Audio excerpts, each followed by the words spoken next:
વડોદરા શહેરમાં આવેલા સમા રોડનો એક સ્પોટ અકસ્માતનું કેન્દ્ર બન્યો છે। આ સ્થળ ઉપર 3 વાહન અકસ્માતના બનાવ સીસીટીવીમાં કેદ થયા છે। શહેરમાં વાહનોની સંખ્યા વધી રહી છે, પણ લોકોને વાહન ચલાવતી વખતે ટ્રાફિક નિયમના પાલન કરવાની જાગૃતતા વધી નથી। હું પહેલો નીકળી જાઉંના પ્રયત્નોમાં અકસ્માતો સર્જાતા જ હોય છે।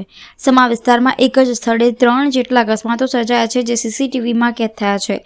સમા મામલતદાર કચેરી પાસે આવેલા 3 રસ્તા વાહન ચાલકો માટે જોખમરૂપ સાબિત થઈ રહ્યા છે।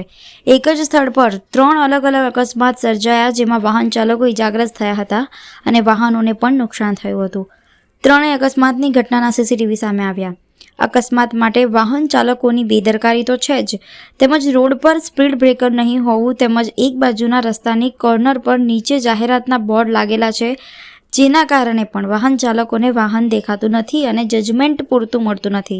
આવા બધા કારણોનો પૂર્ણ અભ્યાસ કરીને તંત્ર દ્વારા યોગ્ય પગલાં લેવામાં આવે અને વાહન ચાલકો પણ પૂરતી જવાબદારી સાથે પોતાનું વાહન હંકારે કે જેથી પોતાની સુરક્ષા પણ રહે અને અન્ય વાહન ચાલક પણ સલામત રહે, તે હવે જરૂરી બન્યું છે।